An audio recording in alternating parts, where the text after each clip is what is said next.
I heard that you could treat depression with the keto diet, and I was skeptical, but also willing to try anything. So I decided this summer to try to be in ketosis for 3 months and see how it goes.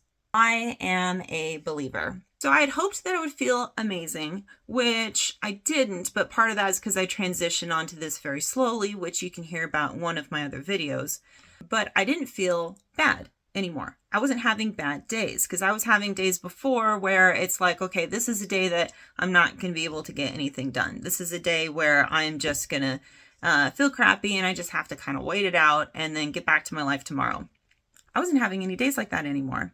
This lasted for like a month, which is a long time for me, but this is why I'm a real believer.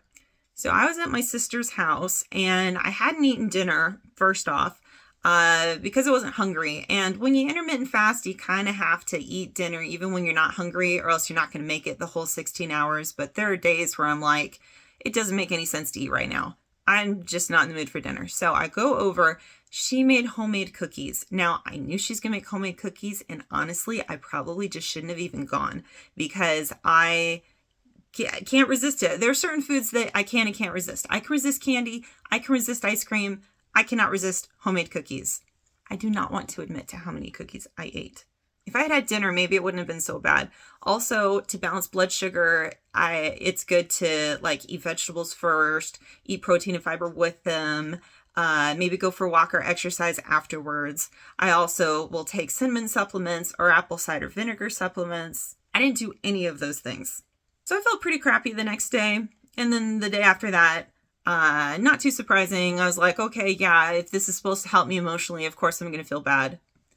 But then the third day, I woke up with deep despair. I wasn't just feeling crappy. My depression was back. It was so hard to get back into ketosis.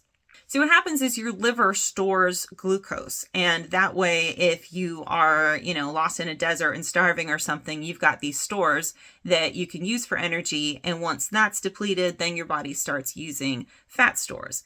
So that's why it takes at least 2 days to get into ketosis, sometimes 4, which kind of sucks because then if you have a cheat day, you more or less start from scratch because your liver gets all of its glucose back and you have to deplete it before you can go back to the fat burning, back to the therapeutic ketones. And honestly, I haven't been the same. It was just like a week ago and I am still trying to get into ketosis. It's kind of like up and down, up and down.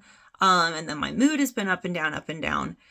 I was never planning on doing this for the rest of my life. My goal was to reverse insulin resistance, and that can take anywhere from 3 months to a year, depending on how bad it was and depending on your treatment plan. So I was going to try it for 3 months and then stop the ketosis.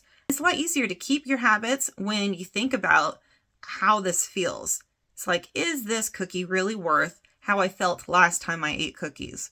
Probably not. And if I get to a point where every time I get out of ketosis, I feel this bad, this might have to be a permanent lifestyle change for me. Now, quick caveat to this. You should not transition out of the keto diet that quickly anyway.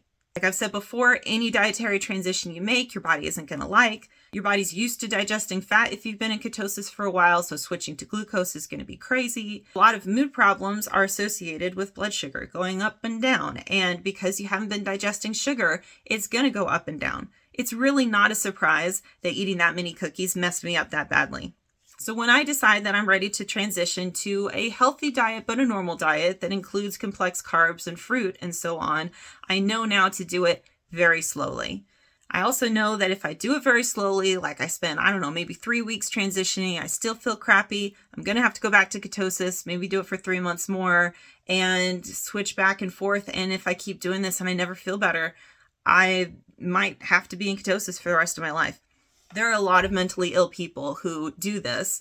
If you want to hear some of their stories, if you go to Metabolic Mind on YouTube, you can see lots of testimonies of people who have been in ketosis for like 20 years and they're never going back because they're in full remission of their mental health problems. But for me, I guess we'll wait and see.